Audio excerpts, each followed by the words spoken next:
This is the Comedy Room where we talk about comedy and the people behind it. Our subject of today's episode is a comedian who's come to fame roughly in the last 20 years or so. But his route to fame was quite sudden, including a sitcom that was set in a working men's club. He also did a spin-off show with a couple of the characters from that and has had hit records as well as numerous sellout tours. So our comedy legend this month is Peter Kay. So, Verzo, you've watched quite a lot of Peter Kay's material, haven't you? I have, yes. I am 3/4 of the way through a rewatch of Phoenix Nights, which I haven't watched for about 5 or 6 years, but it's still, I watched that last week. It still stands up. That's, it's funny. And if you're grown up in working man club environments, which I did, it's spot on. The observational comedy of these working man's clubs is just immense.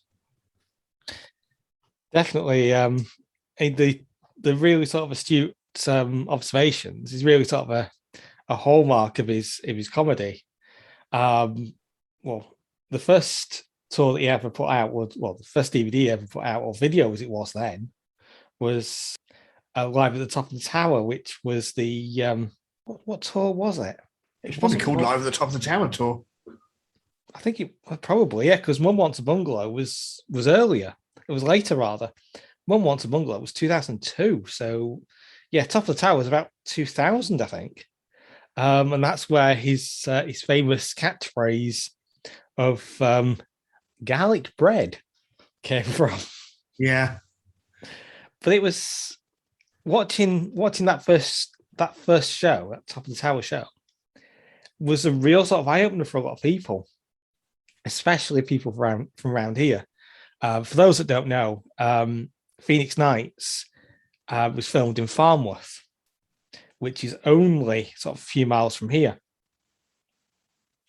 And for a lot of people around here, kind of listening to, kind of watching Peter Kay's stand-up, it was the first time that our sort of childhood had really been put under the spotlight as such. And it was such a hilarious show. It really was. And I've rewatched it sort of recently, and it's still, just like you said about Phoenix Nights, it still stands up really, really well, scarily well.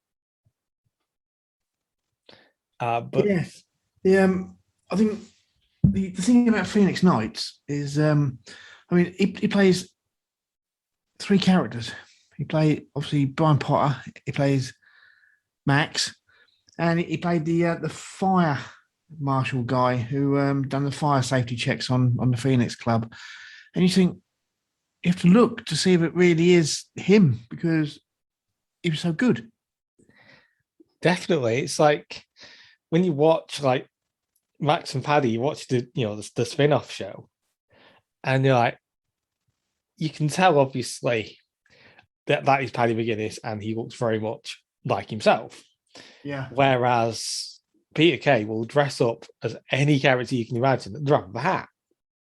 And of all the people, it's like, right, okay, well, I'm going to play this club owner who is really sort of ruthless and one thing another. And then he's also playing his own bouncer. Yeah.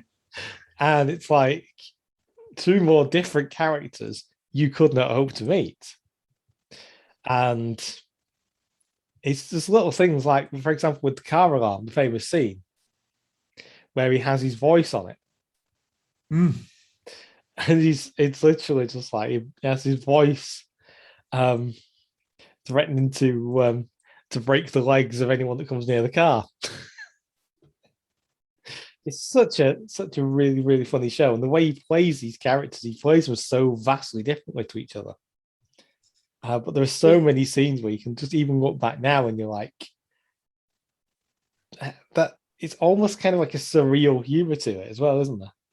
It is because didn't Phoenix Nights was a spin-off, wasn't it? Because he done a show.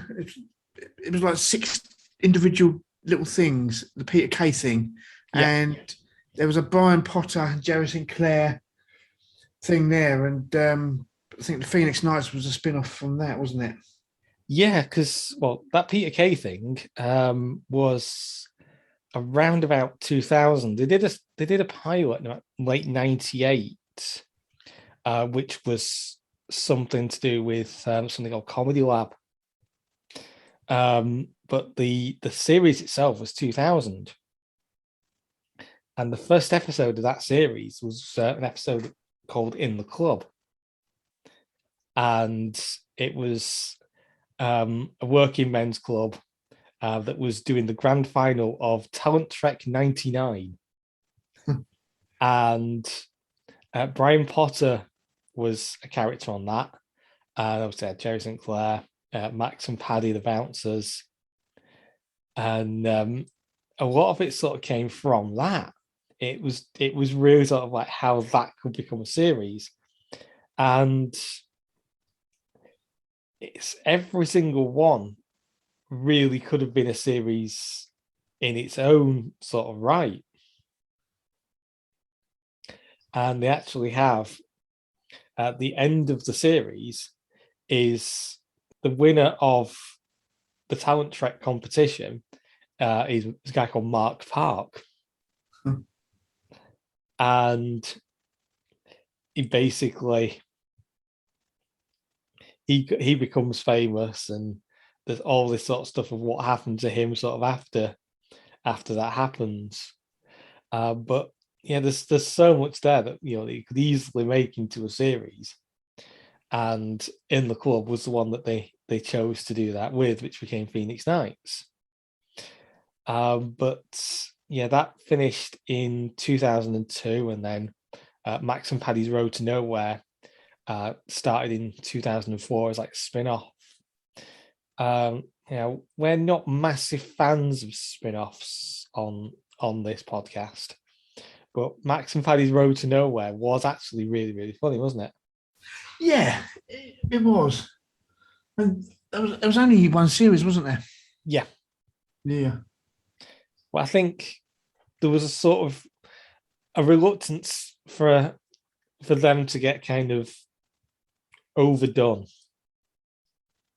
because obviously Phoenix Nights could have run and run for as long as anyone really wanted it to. But he's not one to kind of make masses and masses and masses of episodes of stuff, because there's so much sort of surreal humor that goes into one episode. It's very easy to sort of make too many of them and start losing the edge. But obviously this sort of time was when it was just after Phoenix Nights that the Mum Wants Bungalow tour started. That was his first kind of proper tour. He'd done sort of individual shows and stuff, but this was the first kind of massive tour that he did. That was 89 dates in total. And these were huge venues. He was doing stuff like the Manchester Arena at that sort of time. And they actually did a gig at Bolton Albert Halls as well, which is nowhere near the size of the arena. Yeah, so those that have been to Manchester Arena and been to Bolton Albert Halls, you'll be able to testify also that these are vastly different sized venues. I've seen comedy in both of them, and you could not get two more different venues. But Live at Bolton Albert Hall's DVD came out towards the end of 2003, and that sold absolutely massively. Yeah, they bring them out just before Christmas, don't they? Yeah. Get peak sales. Yeah, so that came out 2003. That was huge. And then The next one was the Live at Manchester Arena, which was 2005. But by this sort of time, obviously, Road to Nowhere had been out and been released. That was 2004, as we said. But the next kind of major thing that he did on TV, the talent show parody that he did. Yeah, I like that. Yeah, Britain's Got the Pop Factor and possibly a new celebrity, Jesus Christ, soap star superstar Strictly on Ice. Yes, Geraldine McQueen, wasn't it? Yeah. Yeah, I did enjoy that because it was another spot on parody, wasn't it? And even Pete Waterman got involved, didn't he? Yeah, that's the thing. It was that sort of era where all of these sort of TV talent shows and celebrities doing something to boost their own careers were kind of coming out. And when you watch sort of Peter Kay stuff, you will see how much really sort of astute observation there is. You know, it's very sort of similar to if Ben Elton didn't do politics, I think is the best way of Yes. describing Peter Kay's comedy. So where you've got somebody like Ben Elton who really sort of astutely looks at sort of the political landscape and sort of that end of pop culture and things like that. Peter Kay will just gently mock it and parody it and things like that. And he will very sort of subtly and affectionately make fun of things that everyone can sort of relate to. I think that is part of his appeal, is that he doesn't really sort of punch down at anything. He won't get sort of personal about anything. No, he sees because nostalgia. Everyone loves a bit of nostalgia, and he sees that, and he milks nostalgia for all it's worth, doesn't he? Yeah, and that's the thing, is that it was weird sort of watching his stuff sort of like early 2000s. I was very early adulthood. I was sort of early 20s when his sort of stuff kind of really came to prominence. And there hadn't really been anyone who really talked about sort of nostalgia for people who grew up in like the 70s, 80s, early 90s and stuff. There hadn't really been any of that. And when that sort of came out, it was like, this is totally different. It felt like a lot of the comedians that had already been out were sort of like comedy for my parents' generation, whereas he was sort of talking to sort of my generation about stuff that we remembered. And it was like, this is massively different. This is completely different to anything that has ever gone before. And of course, went absolutely stratospheric. And everybody that I knew at that sort of time, of a similar age to me, knew who he was watching his shows. And of course, being Northern as well, there's the whole thing of, he's talking about being from around here. He's talking about stuff that, how we say things and stuff like that. So it was sort of like a double header, because it was Northern comedy and it was the nostalgia of my sort of era as well. Yeah. When a lot of this stuff came out, it was absolutely, it was unheard of almost.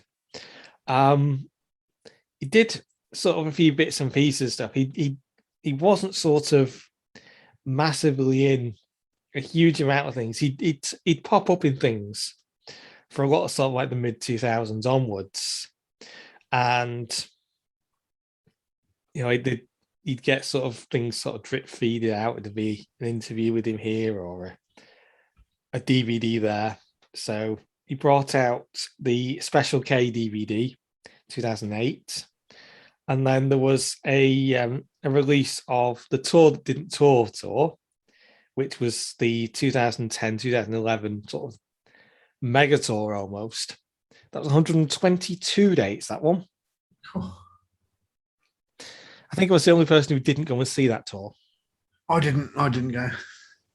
Okay, so we're the only two people that didn't see that particular tour are talking about Peter Kay.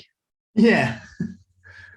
Well, he actually brought it out DVD just for Christmas 2011, and then the following year, Live and Back on Nights came out. But 2015 was when Car Share came out. And that was the sitcom that he did in the car with Sean Gibson. Yeah. That's the only one of his I've not watched. All his other stuff, all his other sort of, I say long running, but multiple episode stuff that he's done, I've watched. Car Share, I've not watched. It was really, really funny. A lot of it is really sort of really sort of subtle things that you have to keep an eye out for. So there's little bits of things where you'll see sort of like a billboard that says something. You'll have to pause it and be like, did that really say that? So there's one of them that advertises one meal for the price of two. And there's a van from a company in Wigan, and it says no pies left in this van overnight. And it's all sort of little subtle things, and you were like, did they really say that? And there's a radio station that they listen to called Forever FM, and they have like little really kind of awful adverts, really, really deliberately terrible adverts. And it's little things, it's little subtle things. So there's all just the kind of conversations between the main characters, but also there's all these little bits of things sort of interspaced. And it's sort of like, did he really say that? Or did that actually say what I thought it said? And you're winding back about, oh, they said that. They even have to go past the Sean Ryder Rehab Center. So it's definitely one to watch. Yeah, I think I will. I think you're going to have to watch that one. But as I've said, because of where a lot of the stuff is set, he's very close to where I'm from. I end up watching it and just kind of spotting places like, I know where that is. I know where that is. I know where that is. I think at one point, just narrowly out of shot was my sister-in-law's house. Oh, brilliant. So it's literally a case of, like, a lot of it is like my old route to where I used to work. So it will be a case of, I used to drive past that, used to drive past that, used to drive past that. And the worst bit is that I can actually see how the continuity is completely out in the backgrounds, because it'll be somewhere in one part of Manchester, and then like 10 seconds later, he's the other side of the city. It's like, that place isn't near that place.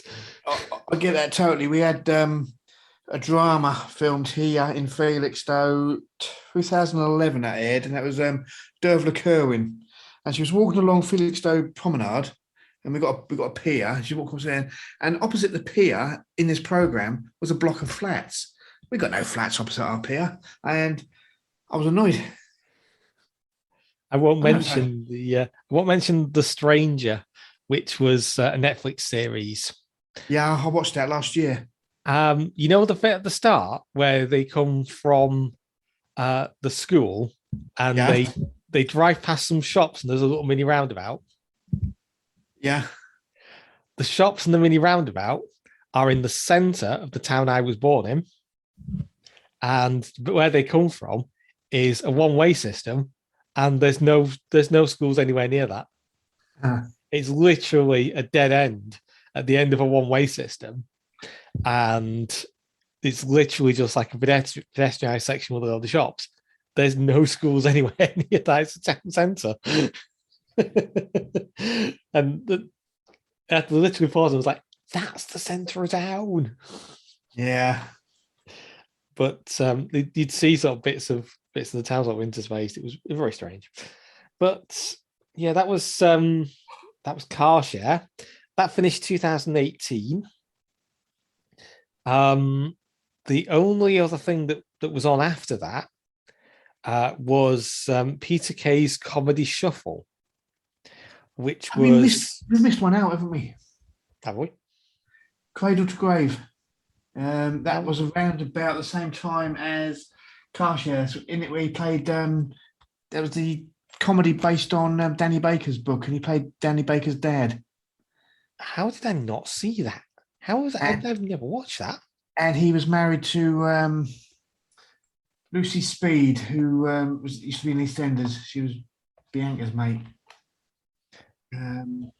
Yeah, it was a eight part based on Danny Baker's first book, and they were going to make more, but unfortunately, we'll come to the reason why nothing else was made after 2017 in a minute. But have you not seen Cradle to Grave? I've never seen it. Yeah, I have to see if we can dig that out because that's it's really weird because he plays a Cockney in it, Oh, okay. but he plays it very well. Hmm. You think you can see it's Peter Kay, but it doesn't sound obviously doesn't sound like Peter Kay because he's got a good Cockney accent. That's the thing, is that Peter Kay is great as a sort of master of disguise, Yeah, and he can sort of hide in plain sight almost, because obviously you expect him to be sort of right there, sort of saying the Peter Kay catchphrases and acting in this sort of exaggerated northern way, similar to the character he plays, John Redmond in Car Share. You know, this sort of exaggerated, near middle aged guy from Bolton. yeah, You know, with the kind of comedic overreactions and stuff. And then when he plays a more subtle part and looks different and has a different accent and stuff, you know, he plays it really well. And then there's the added element that no one expects him to. I've just while she was talking there, I just clicked on my link to Cradle to Grave, and I just something that made me laugh because I said I thought Peter Kay's accent was pretty good. Now, apparently, according to Sean O'Grady from The Independent, he said the accents were a load of old pony. So one of us was wrong. I never pay attention to what TV critics say, Nah. because the number of times I've watched something and really enjoyed it and it's been absolutely critically panned, and the number of times I've watched something, hated it, and it's been critically raved about, we'll not even go there. Yeah.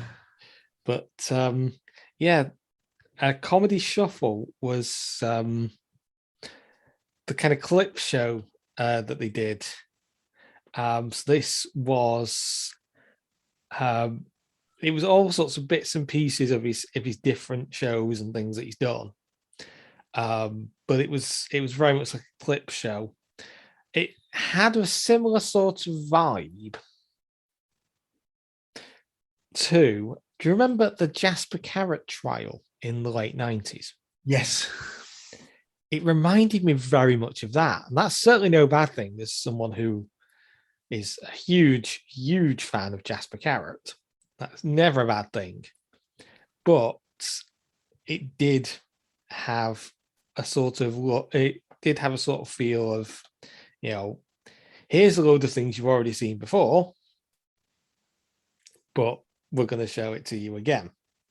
Yeah.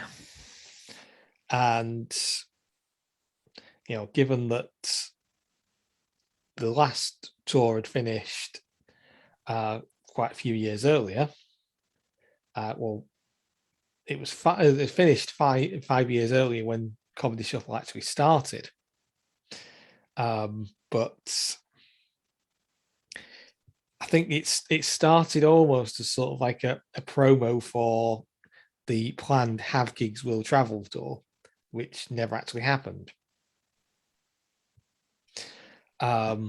So yeah, November 2017, the tour itself was actually announced and was due to start in 2018. But then it was 13th of December 2017 that everything was cancelled. And all that was mentioned was family reasons, and he asked for the media to respect his privacy, his family's privacy at that time.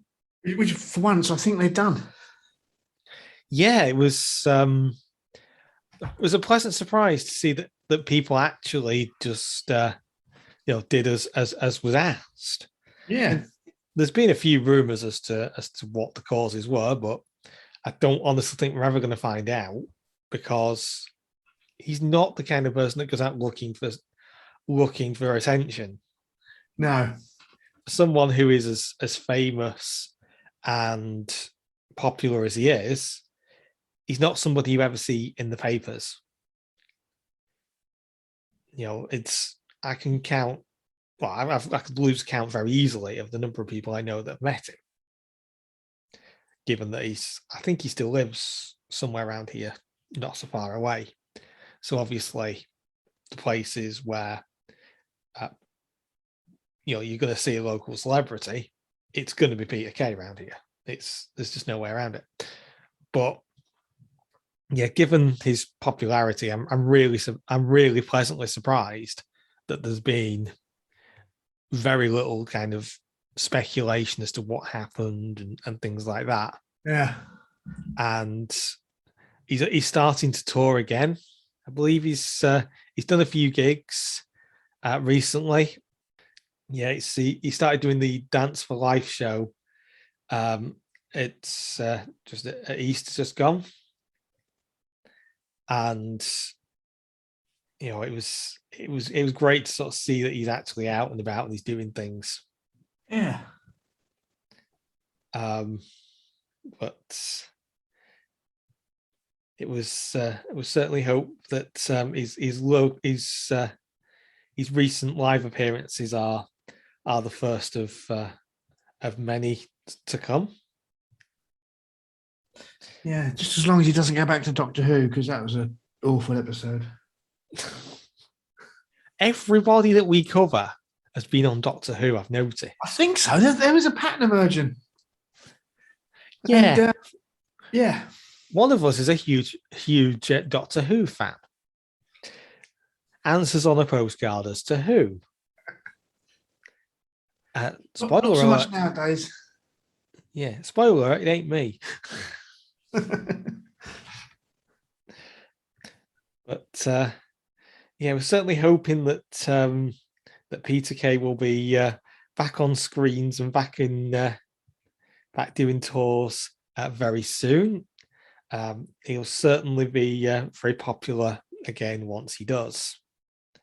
But for somebody who's only sort of on the kind of comedy scene sort of majorly about 20 years ago, he's had sort of a massive impact already, hasn't he? Yes. But yeah, that's Peter Kay, and certainly a firm favourite with us. And we've not mentioned his musical output because they are mainly charity record. Well, they're all charity records, and most of them are in character. So yeah, 3 of them were as Geraldine. 1 was Brian Potter, and 1 was Peter Kay's animated all-star band, which was a Children in Need song, as well as the famous "Is This the Way to Amarillo," which is proof indeed that you can get a Tony Christie song to number 1 if you give the proceeds to charity. But he's certainly very popular, and he doesn't shy away from from charity work as well, and general philanthropy, I think they call it. Is it that you do? I think he's a decent bloke all around, isn't he? I think. Yeah, he gives that kind of vibe of your funny mate down the pub, Yeah, which I and think is it doesn't harm his appeal. no, it doesn't. But that was Peter Kay. Well, that is Peter Kay. He's still very much with us. From one guy who gives the vibe of your mate down the pub to another one. And the show that we're focusing on this month is one of your favorites, isn't it? Well, yes and no. I watched it years ago when it first came out and then totally forgot all about it. Never revisited it until last week because I knew we were going to do it for this podcast. So I thought I'd go back to it. And it's like I'd never seen it before because I think I suppose if I watched it when it first came out, 20 years ago now, my whole brain and outlook on life is totally different to what it was 20 years ago. So it's just like watching a different show. And it's, am I allowed to say weird? I am. Surreal, I think. That was it. But I really enjoyed it. Yeah, so the show itself is 15 stories high. And that was it was a Sean Locke sitcom, wasn't it? Yes. Co-wrote by Mark Lamar as his pen name Mark Jones, or his real name Mark Jones, and the fella who is Simon's dad in The Inbetweeners, Martin Treneman. Martin Treneman's one of those people you see him on things and you think, I've seen him in something. Yeah. Because he was in Phone Shop, wasn't he? Yes, he was, yeah. He's he never plays any sort of main characters, does he? He's always sort of a bit part, but he's always there or thereabouts. And yeah, and he did a lot of writing for Never Mind the Buzzcocks. And anyone who's a fan of Bill Bailey, he was part of the bands that do the German version of the Hokey Cokey in Part Troll. is it really? Yes. Yeah, you can tell they're all mates because they all appear. Bill Bailey was in an episode. Yeah, so they all sort of pop in. Yeah, he does some stuff with Kevin Eldon, doesn't he? And for Lee and Herring fans, that is the actor Kevin Eldon. They always used to bring him on and used to refer to him as the actor Kevin Eldon. It's a bit of a weird niche bit of nostalgia. But 15 Stories High was a very, very sort of very surreal show about a character called Vince who lived in a tower block. But it was actually originally a radio series. It was on Radio 4, wasn't it? Yes. So they originally put it on BBC Choice when that was still a thing. And he has a flatmate called Errol. Yeah, played by Benedict Wong. What was he and what would people know him for? Trying to think, he's one of these that pops up in lots of different things. Yeah. And he does a lot of films. Yeah, he's getting on a bit now. He's my age, I think. He's 127. He's probably, I think if you probably IMDb'd him, you'd see that he'd one episode here, one episode there, one episode there. I'd probably hazard a guess that this was probably one of his longest serving shows, most episodes in a show. Yeah, he's one of these that pops up in all sorts of things. He was actually in the IT crowd.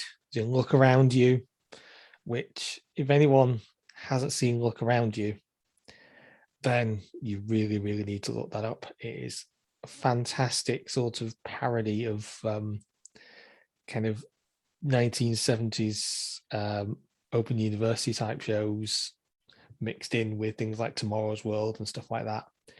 Definitely more sort of the open university slash sort of educational programs of that of the kind of 70s and 80s in the first series, and then goes a bit more kind of towards like Tomorrow's World and stuff in the second series. But yeah, 15 Stories High, very, very surreal show. One that I would liken to the Lee Mack show, semi-detached from about a year or two ago. But I would say 15 Stories High is a lot better.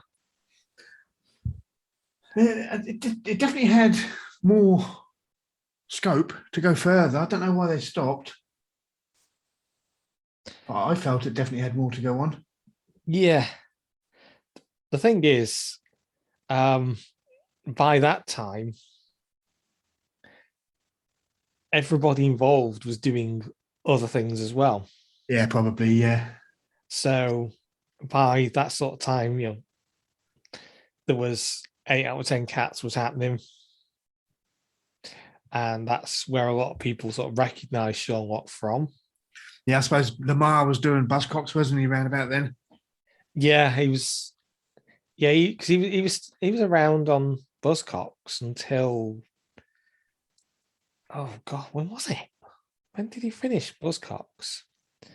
It was well into sort of mid-2000s, wasn't it? Yeah. But Yeah, that he's was, probably there for about, I'd say he's probably there for about 10 years. Maybe. yeah, I reckon so, because it was then that it was after Mark Lamar left that they started bringing in all the co-hosts. Yeah. Yeah, sort of mid-2000s, I'd say. I think it was because they eventually brought in Simon Amstel, and then when he went, they sort of moved more towards more guest presenters as a regular thing. Yeah. Simon Amstel, there's a name we haven't heard for a long time. Yeah, controversial opinion. There's a reason. He's not. He's not as funny as a lot of people like to think he is. What you're saying is he's been found out. Is that what you're saying? He's funnier than I would be. Then again, stubbing your toe on the leg of a coffee table will be more funny than me. I know we've gone off on a tangent, but Simon Amstel wrote one of the best episodes of Skins there ever was. Really? Yeah. I've never watched Skins. Yeah, they went abroad to Russia on a school trip, and yeah, he wrote that, and it was great. But I won't spoil it in case you decide to watch Skins. You probably won't. I might be really bored one day. I'm sure it's on all four. Yeah, pretty much everything's on all four. It's very, very easy to get to find yourself in a comedy rabbit hole on all four at the minute. But yeah, it's definitely a very good show to watch, to see sort of surreal humor done well. It's 15 Stories High. Yeah, and there's little bits. I mean, you've obviously got the main characters, but then it will just pan away to somebody else living in the block of flats, and they're having their tea. Then they just pan back, and you're back to Sean Locke again. And then the next episode, you pan around, and there's a couple that are blowing balloons up for a party. And you just think, it's got no relevance to it whatsoever, but it just fits.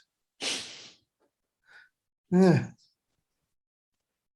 But yeah, that's the thing. I think I think part of the reason it ended when it did was obviously there was Sean Locke's sort of stand-ups as well. Stand-up looks, I think, not long after that finished, he did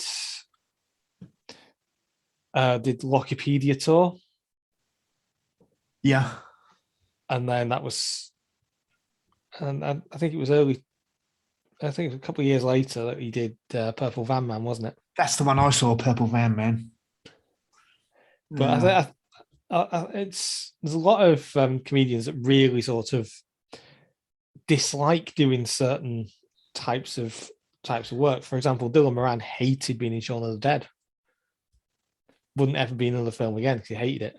Yeah. Whereas, it's I don't think Sean Locke ever did another sitcom, did he? No.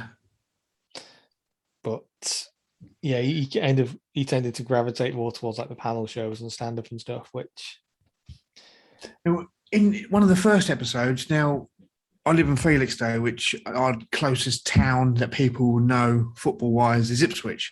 We're about 12 miles away, 13 miles away. And in the first episode, he was talking about rubbish towns. He says, "What do you think we are, Ipswich?" And I did laugh because he's probably right. But I do have issue with one thing you said though. what's that? Major football team and Ipswich in the same sentence. Yeah, we're not major. We're not. We used to be once when I was 11. Was that Yeah. before the football league was formed? No, it was a little bit after. Only just though. Yeah, there was. Yeah, there was. Yeah, they got top five when there were six teams in it. Yeah. Yeah. But yeah, that was 15 Stories High. The only sitcom that Sean Locke ever did there. That Now I am going to do a little bit of my geekiness on Doctor Who. oh, Now, the area where it was filmed, the little shopping precinct and the flats somewhere in Kennington, that was the same estate they doubled up as Rose Tyler's estate in Doctor Who when she lived with her mum Jackie. okay. Yeah, I think. I know it's in my head somehow, but I don't know how it's in my head, but it is. But I'm probably right. Yeah, I'm sure it is. It's that same house that flat, all the flats and that where this was filmed is the same housing estate that they used for Doctor Who. Okay. I'm sure if anyone who listens to this can put me wrong, or it'd be great to hear if I'm wrong. I don't think I am on this occasion. We've got 15 Twitter notifications saying you're wrong already. Yeah. But yeah, if anybody knows of any other sitcoms that were filmed in the same place as Doctor Who, then I'm sure that Verzo would love to hear them. I would have absolutely no idea what you're talking about. So, never watched an episode of Doctor Who, but I dare say that my favourite co-host would love for me to get into it, and we could do bonus episodes on comedians in Doctor Who. In which case, we'd just be annoyed about them all turning up. But yeah, 15 Stories High, definitely worth watching if you like your surreal humour and places filmed in the same place as Doctor Who. So, in our next episode, which we will be putting live on the 1st of June, we will have another comedy hero and another forgotten sitcom.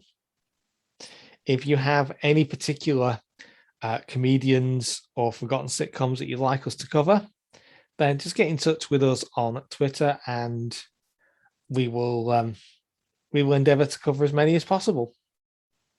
Indeed. So all that remains is to thank you all for listening.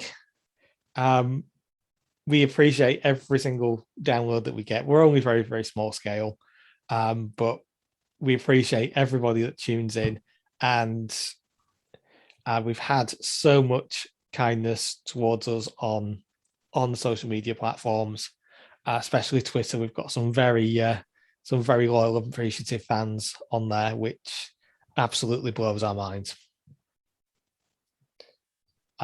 So thank you to everyone that's tuned in and continues to do so. And we will see you all in another month's time. Yeah, thanks all.